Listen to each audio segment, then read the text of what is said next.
tried to lock you in as mother. So I believe it was a option for it was a 7 album deal.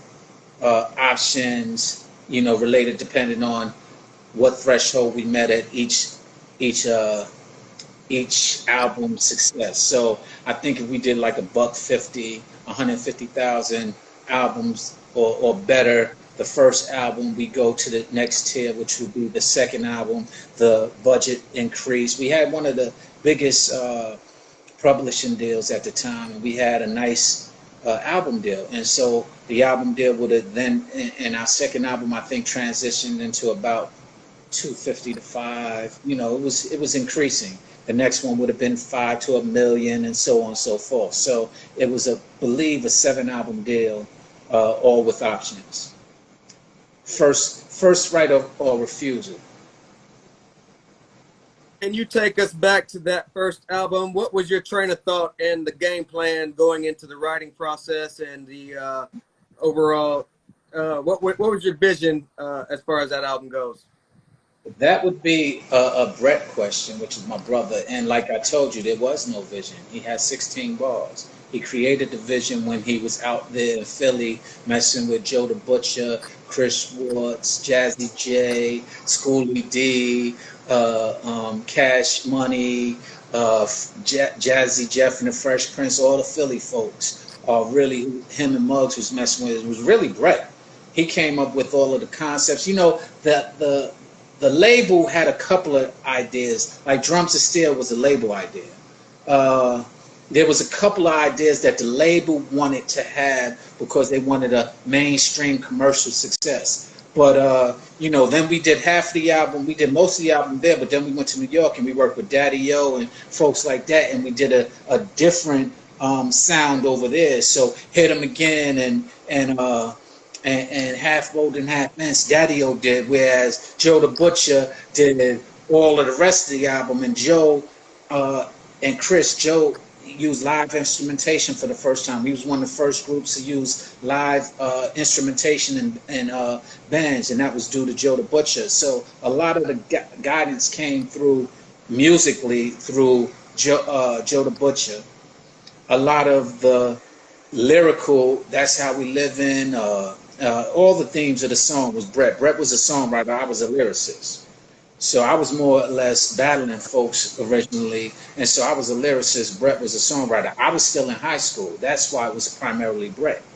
I was finishing my last year in high school. It was 87, I graduated in 88, so a lot of the album was being produced and created while I was still in high school. I flew out during breaks and after I graduated to kind of touch up, and that's why you didn't see a lot of me on the album other than ad-libs. We went out there in New York and worked with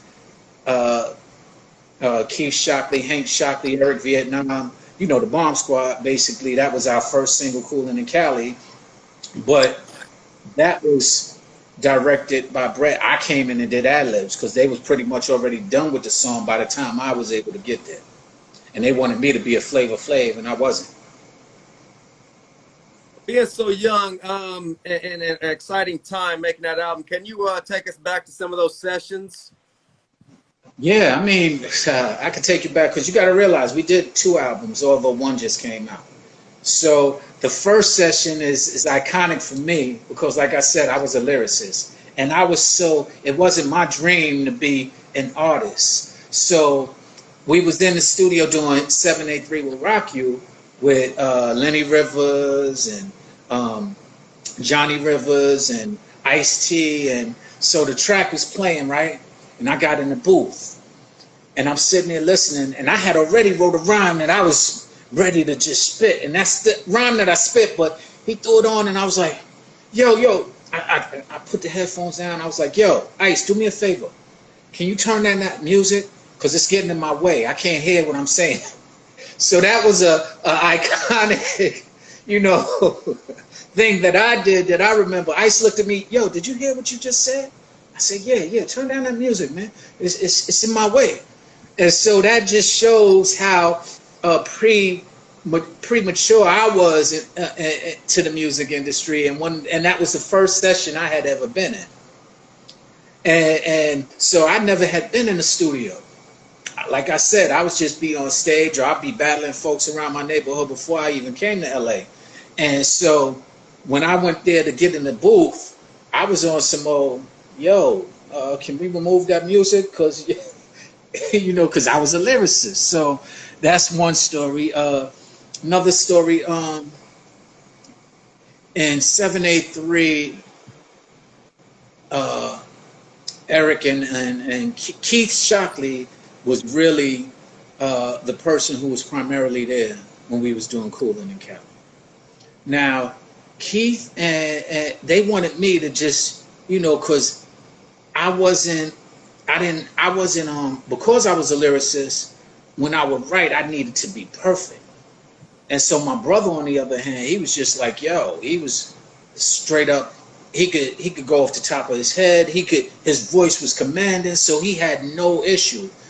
And when I was in Philly, I remember hating the studio because my brother's voice was so commanding that I had to balance out on him. So when I go in, because I was so used to having a mic in front of me, for me to get hyped, I have to be. So this was not it. So when I'm doing this, it was like, yo, you too low. Then when I go, you're moving in and out of the mic. Then when I go, you popping your P's. So the studio was starting to become a problem with me, because for me to get animated and to get equivalent to my brothers, to match my brother's tone and cadence and everything that he was doing, I needed to do more. And when I did more, it wasn't for the studio, it was more for the stage. So I wasn't really prepared for the studio when I first went in there in any of the cases. So early on, it was horrible. I hated it. It was like, oh, I gotta go to the studio again. Oh man! But my brother was a genius in the studio. I mean, always he was a genius from the start of it, and that's why he was the person who basically he launched myself. He taught me how to write songs. He launched. He put Muggs in the game. He launched. He taught B Real how to write songs. He taught Son Doobie. He wrote all the hooks and concepts for the first and second album, primarily for Funk Dubious. He taught Son Doobie how to write songs. He thought of all the concepts. So he was a genius when it came to that. So all of the studio work and all of the stuff that you're asking about is primarily him. And he was so good with what he did, he didn't have to go in with a plan all the time.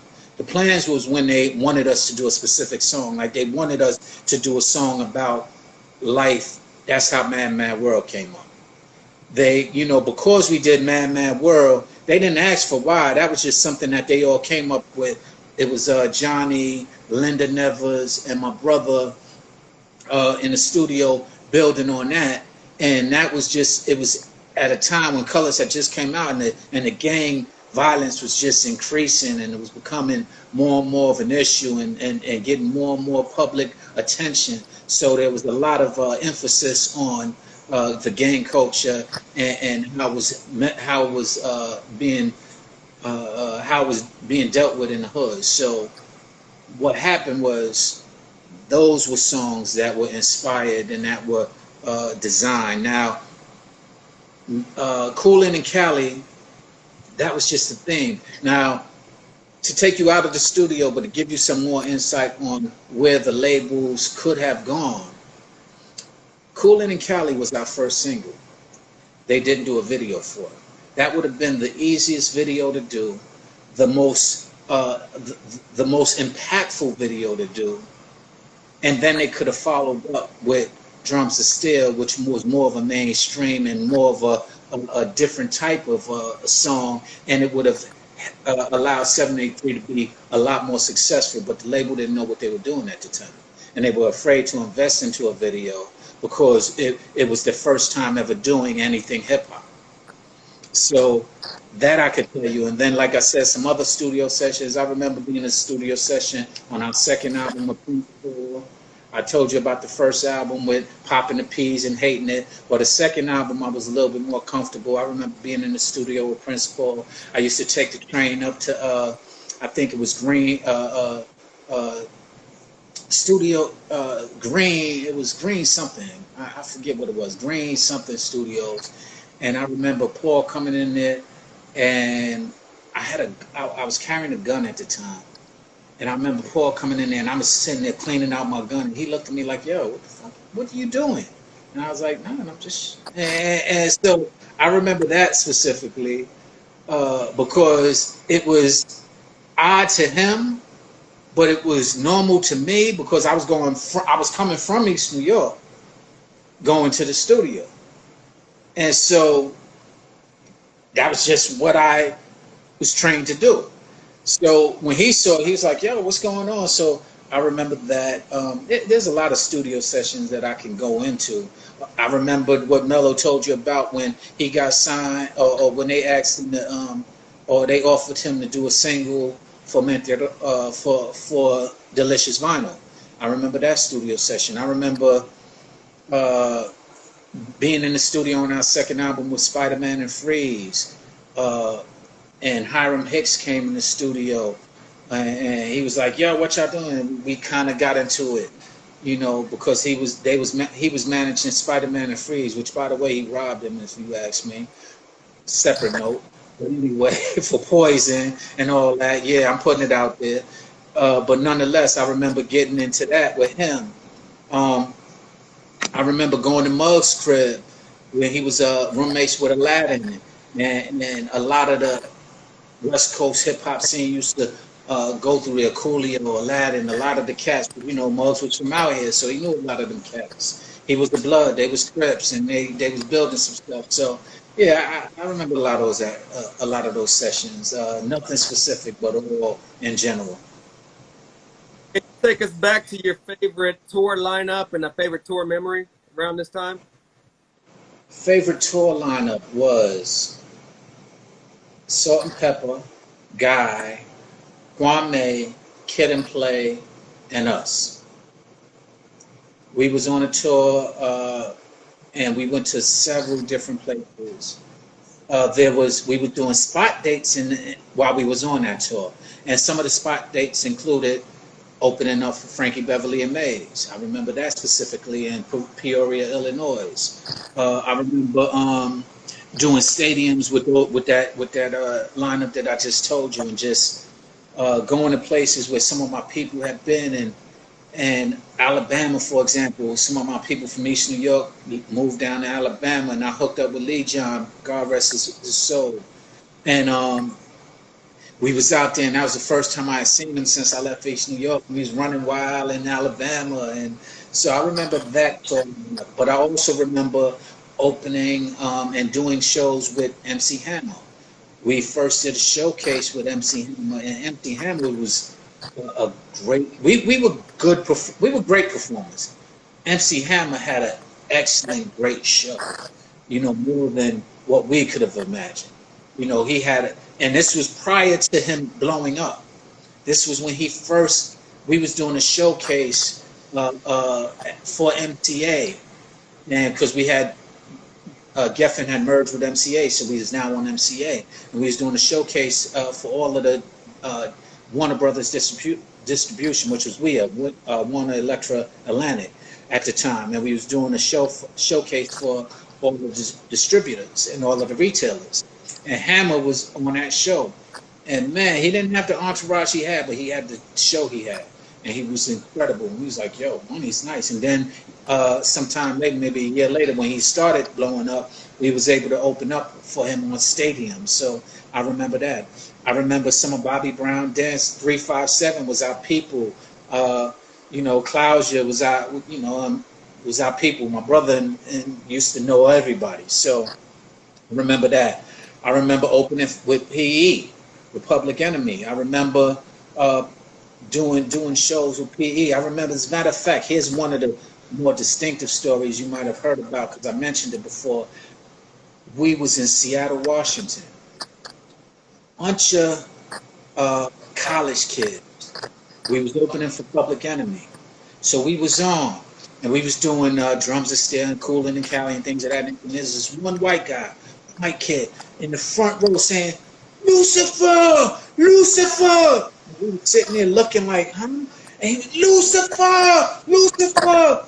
And we had never performed anything off the album other than the single, and the singles, Coolin' Cali and Drums of Steel. And why?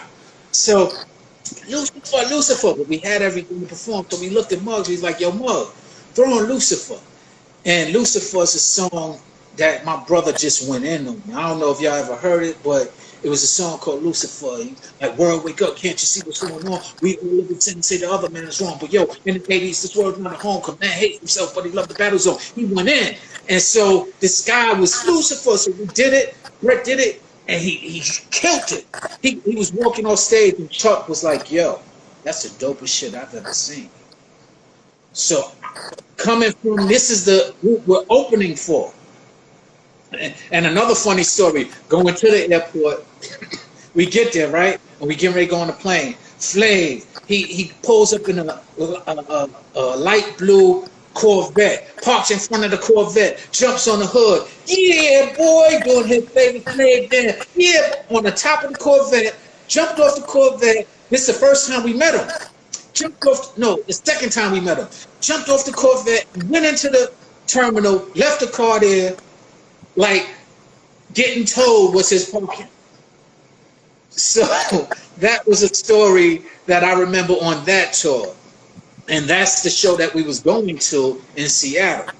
And then Brett spit that Lucifer, and when he got off stage, my man Chuck was like, yo, he told Brett, he said, yo, that was the dopest shit I've ever seen.